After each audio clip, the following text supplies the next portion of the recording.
ಒಂದು ರೀತಿಯಲ್ಲಿ ಕಾಂಗ್ರೆಸ್ನಲ್ಲಿ ಒಂದು ಆಂತರಿಕ ಬೇಗುದಿ ಶುರುವಾಗ್ತಾ ಇದೆ.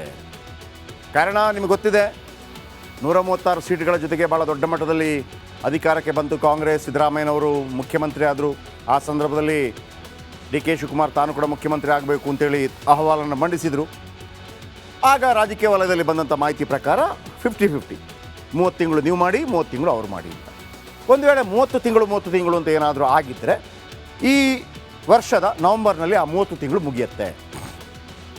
ಅದಾದ ನಂತರ ಡಿ ಕೆ ಶಿವಕುಮಾರ್ ಅವರು ಸಿದ್ದರಾಮಯ್ಯನವರು ಕೆಳಗಿಳಿಬೇಕಾಗತ್ತೆ. ನಂತರ ಯಾರು ತೀರ್ಮಾನ ಆಗ್ತಾರೆ?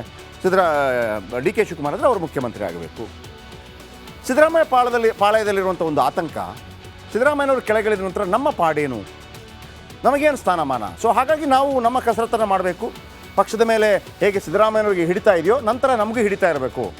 ಡಿ ಕೆ ಶಿವಕುಮಾರ್ಗೆ ಹಿಡಿತಾ ಹೋದರೆ ನಮಗೆ ಬೆಲೆ ಇರೋದಿಲ್ಲ ಮಾತ್ರ ಅಲ್ಲ, ಸಾಧಾರಣವಾಗಿ ಏನಾಗುತ್ತೆ, ಒಬ್ಬ ಹೊಸ ನಾಯಕ ಬಂದಾಗ ಅವರ ಜೊತೆಗಿದ್ದವರೇ ಅವರ ಸುತ್ತಮುತ್ತ ಇರ್ತಾರೆ. ಆ ಭಯ ಅವರನ್ನು ಕಾಡ್ತಾ ಇದೆ.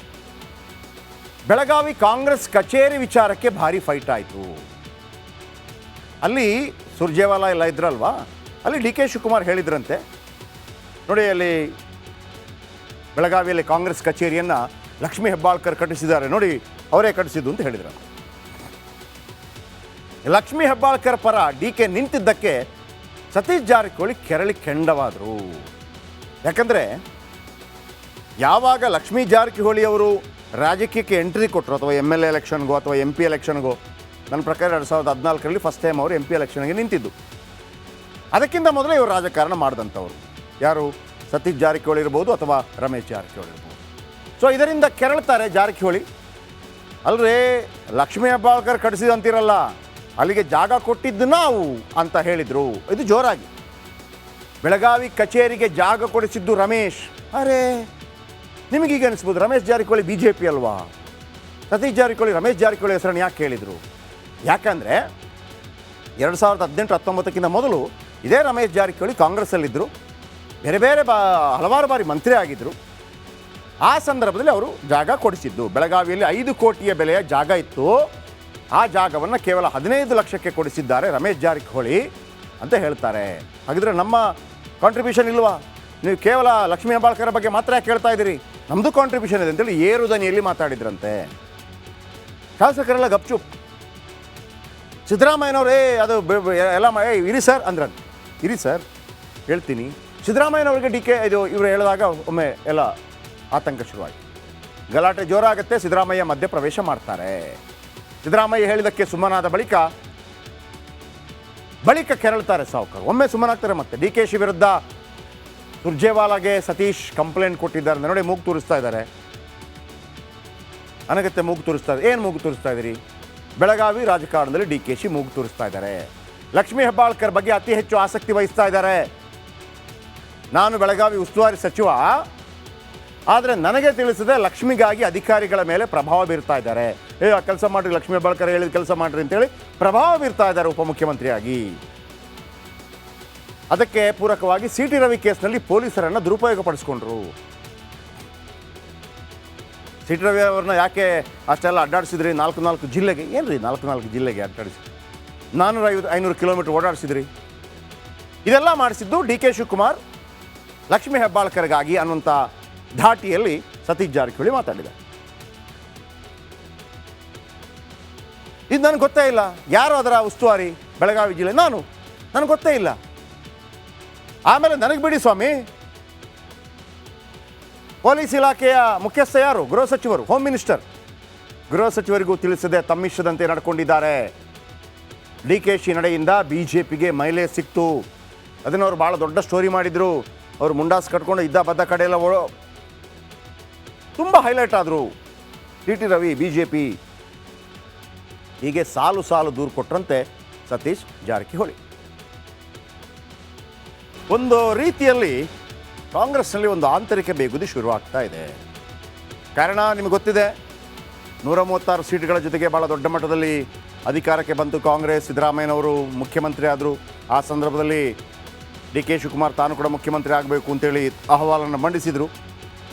ಆಗ ರಾಜಕೀಯ ವಲಯದಲ್ಲಿ ಬಂದಂಥ ಮಾಹಿತಿ ಪ್ರಕಾರ 50-50, 30 ತಿಂಗಳು ನೀವು ಮಾಡಿ, 30 ತಿಂಗಳು ಅವ್ರು ಮಾಡಿ ಅಂತ. ಒಂದು ವೇಳೆ 30 ತಿಂಗಳು ಅಂತ ಏನಾದರೂ ಆಗಿದ್ದರೆ ಈ ವರ್ಷದ ನವಂಬರ್ನಲ್ಲಿ ಆ 30 ತಿಂಗಳು ಮುಗಿಯುತ್ತೆ. ಅದಾದ ನಂತರ ಡಿ ಕೆ ಶಿವಕುಮಾರ್ ಅವರು ಸಿದ್ದರಾಮಯ್ಯನವರು ಕೆಳಗಿಳಿಬೇಕಾಗತ್ತೆ. ನಂತರ ಯಾರು ತೀರ್ಮಾನ ಆಗ್ತಾರೆ?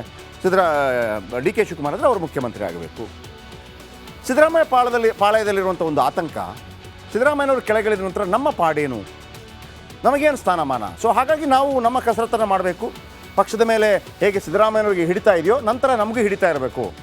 ಡಿ ಕೆ ಶಿವಕುಮಾರ್ಗೆ ಹಿಡಿತಾ ಹೋದರೆ ನಮಗೆ ಬೆಲೆ ಇರೋದಿಲ್ಲ ಮಾತ್ರ ಅಲ್ಲ, ಸಾಧಾರಣವಾಗಿ ಏನಾಗುತ್ತೆ, ಒಬ್ಬ ಹೊಸ ನಾಯಕ ಬಂದಾಗ ಅವರ ಜೊತೆಗಿದ್ದವರೇ ಅವರ ಸುತ್ತಮುತ್ತ ಇರ್ತಾರೆ.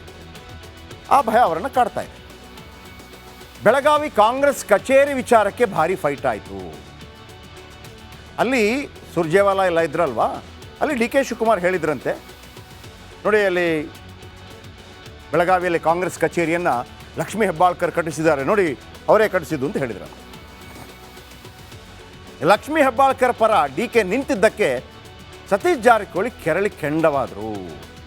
ಯಾಕಂದರೆ ಯಾವಾಗ ಲಕ್ಷ್ಮೀ ಜಾರಕಿಹೊಳಿ ಅವರು ರಾಜಕೀಯಕ್ಕೆ ಎಂಟ್ರಿ ಕೊಟ್ಟರು, ಅಥವಾ MLA ಎಲೆಕ್ಷನ್ಗೋ ಅಥವಾ MP ಎಲೆಕ್ಷನ್ಗೋ, ನನ್ನ ಪ್ರಕಾರ 2014ರಲ್ಲಿ ಫಸ್ಟ್ ಟೈಮ್ ಅವರು MP ಎಲೆಕ್ಷನ್ಗೆ ನಿಂತಿದ್ದು.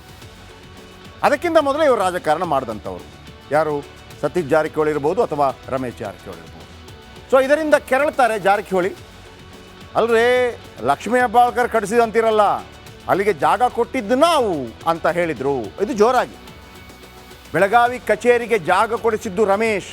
ಅರೇ, ನಿಮಗೀಗ ಅನಿಸ್ಬೋದು ರಮೇಶ್ ಜಾರಕಿಹೊಳಿ BJP ಅಲ್ವಾ, ಸತೀಶ್ ಜಾರಕಿಹೊಳಿ ರಮೇಶ್ ಜಾರಕಿಹೊಳಿ ಹೆಸರನ್ನು ಯಾಕೆ ಹೇಳಿದರು? ಯಾಕಂದರೆ 2018-19ಕ್ಕಿಂತ ಮೊದಲು ಇದೇ ರಮೇಶ್ ಜಾರಕಿಹೊಳಿ ಕಾಂಗ್ರೆಸ್ಸಲ್ಲಿದ್ದರು, ಬೇರೆ ಹಲವಾರು ಬಾರಿ ಮಂತ್ರಿ ಆಗಿದ್ದರು. ಆ ಸಂದರ್ಭದಲ್ಲಿ ಅವರು ಜಾಗ ಕೊಡಿಸಿದ್ದು. ಬೆಳಗಾವಿಯಲ್ಲಿ 5 ಕೋಟಿಯ ಬೆಲೆಯ ಜಾಗ ಇತ್ತು. ಆ ಜಾಗವನ್ನು ಕೇವಲ 15 ಲಕ್ಷಕ್ಕೆ ಕೊಡಿಸಿದ್ದಾರೆ ರಮೇಶ್ ಜಾರಕಿಹೊಳಿ ಅಂತ ಹೇಳ್ತಾರೆ. ಹಾಗಿದ್ರೆ ನಮ್ಮ ಕಾಂಟ್ರಿಬ್ಯೂಷನ್ ಇಲ್ವಾ? ನೀವು ಕೇವಲ ಲಕ್ಷ್ಮೀ ಹೆಬ್ಬಾಳ್ಕರ್ ಬಗ್ಗೆ ಮಾತ್ರ ಯಾಕೆ ಕೇಳ್ತಾ ಇದ್ದೀರಿ? ನಮ್ಮದು ಕಾಂಟ್ರಿಬ್ಯೂಷನ್ ಇದೆ ಅಂತೇಳಿ ಏರು ದನಿಯಲ್ಲಿ ಮಾತಾಡಿದ್ರಂತೆ. ಶಾಸಕರೆಲ್ಲ ಗಪ್ಚುಪ್. ಸಿದ್ದರಾಮಯ್ಯನವರೇ ಅದು ಎಲ್ಲ ಇರಿ ಸರ್ ಅಂದ್ರಂತೆ. ಇರಿ ಸರ್ ಹೇಳ್ತೀನಿ. ಸಿದ್ದರಾಮಯ್ಯನವ್ರಿಗೆ ಇವರು ಹೇಳಿದಾಗ ಒಮ್ಮೆ ಎಲ್ಲ ಆತಂಕ ಶುರುವಾಯಿತು. ಗಲಾಟೆ ಜೋರಾಗುತ್ತೆ. ಸಿದ್ದರಾಮಯ್ಯ ಮಧ್ಯಪ್ರವೇಶ ಮಾಡ್ತಾರೆ. ಸಿದ್ದರಾಮಯ್ಯ ಹೇಳಿದ್ದಕ್ಕೆ ಸುಮ್ಮನಾದ ಬಳಿಕ ಕೆರಳ್ತಾರೆ ಸಾವುಕಾರು. ಒಮ್ಮೆ ಸುಮ್ಮನಾಗ್ತಾರೆ. ಮತ್ತೆ DKಶಿ ವಿರುದ್ಧ ಸುರ್ಜೇವಾಲಾಗೆ ಸತೀಶ್ ಕಂಪ್ಲೇಂಟ್ ಕೊಟ್ಟಿದ್ದಾರೆ. ನೋಡಿ, ಮೂಗು ತೋರಿಸ್ತಾ ಇದ್ದಾರೆ. ಅನಗತ್ಯ ಮೂಗು ತೋರಿಸ್ತಾ ಇದ್ದಾರೆ. ಏನು ಮೂಗು ತೋರಿಸ್ತಾ ಇದ್ದೀರಿ? ಬೆಳಗಾವಿ ರಾಜಕಾರಣದಲ್ಲಿ DKಶಿ ಮೂಗು ತೋರಿಸ್ತಾ ಇದ್ದಾರೆ. ಲಕ್ಷ್ಮೀ ಹೆಬ್ಬಾಳ್ಕರ್ ಬಗ್ಗೆ ಅತಿ ಹೆಚ್ಚು ಆಸಕ್ತಿ ವಹಿಸ್ತಾ ಇದ್ದಾರೆ. ನಾನು ಬೆಳಗಾವಿ ಉಸ್ತುವಾರಿ ಸಚಿವ, ಆದರೆ ನನಗೆ ತಿಳಿಸಿದೆ ಲಕ್ಷ್ಮಿಗಾಗಿ ಅಧಿಕಾರಿಗಳ ಮೇಲೆ ಪ್ರಭಾವ ಬೀರ್ತಾ ಇದ್ದಾರೆ. ಆ ಕೆಲಸ ಮಾಡಿರಿ, ಲಕ್ಷ್ಮೀ ಹೆಬ್ಬಾಳ್ಕರ್ ಹೇಳಿದ ಕೆಲಸ ಮಾಡಿರಿ ಅಂತೇಳಿ ಪ್ರಭಾವ ಬೀರ್ತಾ ಇದ್ದಾರೆ ಉಪಮುಖ್ಯಮಂತ್ರಿಯಾಗಿ. ಅದಕ್ಕೆ ಪೂರಕವಾಗಿ CT ರವಿ ಕೇಸ್ನಲ್ಲಿ ಪೊಲೀಸರನ್ನು ದುರುಪಯೋಗಪಡಿಸ್ಕೊಂಡ್ರು.